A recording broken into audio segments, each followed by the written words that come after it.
దాని గురించి I think అంటే అభిలాష్ జనరల్లీ మాట్లాడితే better. See, this film is about this is a story about a father and a son, and first Indian motocross film. నేను ఎందుకు India అంతా మాట్లాడేటట్టు చేస్తాం, అదే మాట్లాడుకునేలాగా ఉంటుంది అని అంటున్నానంటే, ద రీజన్ ఇస్ ఇలాంటి కథ ఎవరు చేయలేదు, తీయలేదు, చూడలేదు. బికాజ్ నేను సినిమా చూసి చెప్తున్నా కాబట్టి. Because the action sequences that we shot, it's not an easy thing. చాలామందికి యాక్సిడెంట్స్ అయినాయి, అంటే ఆ ఫుటేజెస్ కూడా ఉన్నాయి. అన్ని వీళ్ళు going to show everything in the making, but it's not an easy film. And మన తెలుగు కుర్రోడు అభిలాష్ గారు తీశారని గర్వంగా ఇండియా మొత్తం చెప్పుకునేలా ఉంటుంది. హాలీవుడ్లో రీసెంట్గా F1 అని ఒక మూవీ వచ్చింది. It's about F1 racing, but మీది motor racing.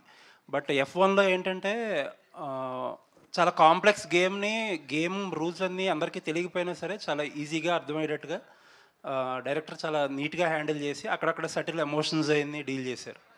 And on that note I ఎక్స్పెక్టేషన్సే ఉంటాయి, ఒక స్పోర్ట్స్ డ్రామా వస్తుంది కాబట్టి. ఇప్పుడు మీరు F1 కూడా చూస్తే ప్రాపర్ మన ఇమోషన్స్ ఉన్న ఫిల్మే F1 కూడా. So typically F1 is also like that only. అవును. బట్ మేము ఇది రాసుకుని ఇప్పుడు ఆల్మోస్ట్ 3.5 years ముందు చెప్పిన కథ ఇది. అండ్ మీరు ఖచ్చితంగా మీకు స్పోర్ట్ అర్థం కాకపోయినా అది క్లియర్గా మీకు అర్థమయ్యేలాగా తీసాడు మన అభి. సో దాంట్లో ఎటువంటి డౌట్ లేదు. ఆల్ ది బెస్ట్ అండి, looking forward for another success. Thank you. Sharwa గారు లుక్ అదిరిపోయింది. ఈ లుక్ కదండి, మా బైకర్ లుక్ కూడా చాలా బాగుంది అసలు. యాక్చువల్గా అసలు శర్వాని ఆ ట్రాన్స్ఫర్మేషన్ అయితే మేము ఎక్స్పెక్ట్ చేయలేదు. సో అంటే ఒక బైకర్ సినిమా అన్నప్పుడు దానికి తగ్గట్టుగా, అంటే జస్ట్ ఇదివరకు ఏంటంటే జనరల్గా ఒక మోటో గేమ్ అనగానే దానికి సంబంధించినవి తీసి, ఇప్పుడు అలా కాదు, ప్రతిదీ రియలిస్టిక్గా అన్ని పోతద్దులో పెట్టి చూస్తున్నారు కదా. సో ఆ ట్రాన్స్ఫర్మేషన్ చెప్పినప్పుడు ఈ కథ మిమ్మల్ని ఎలా మోటివేట్ చేసింది, ఆ బైకర్ ట్రాన్స్ఫర్మేషన్ అనేది తీసుకోవడానికి మీరు పెట్టిన హార్డ్ వర్క్ ఏంటి? నేను పెట్టిన hard work I think that poster is the answer. And చాలాసార్లు చెప్తూ వచ్చా, biker is my turning point in my life. అంటే అది కెరియర్ పరంగా, ఒక పర్సనాలిటీ చేంజ్ పరంగా కానివ్వండి, హెల్త్ పరంగా కానివ్వండి, it change me lot in different ways.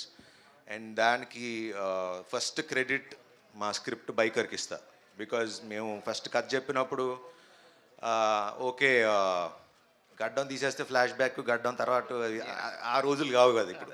So we need to work hard. And తను he was very particular. And నేను కూడా ప్రామిస్ చేశా, ఇట్లా ఉంటేనే ఈ సినిమా చేద్దాం, లేకపోతే చేయొద్దని. సో అందుకనే మేము షూట్ చేసి ఒక 6 నెలలు బ్రేక్ తీసుకుని తగ్గి మళ్ళీ క్యారెక్టర్ చేయడం జరిగింది. అయితే యాక్చువల్గా శర్వా గారి సినిమాలు అంటే దాంట్లో రొమాన్స్ కూడా ఎలా ఉంటుందంటే చాలా సెటిల్గా ఉంటుంది. బట్ దీంట్లో ట్రైలర్లోనే మాకు ఎందుకు కొంచెం వైల్డ్ సీన్స్ కనిపించినట్టు అనిపించినాయి మాకు. అది అంటే అభిని అడగాని ఎందుకు తీసాడు. మేము అప్పుడే థియేటర్కి వస్తారు.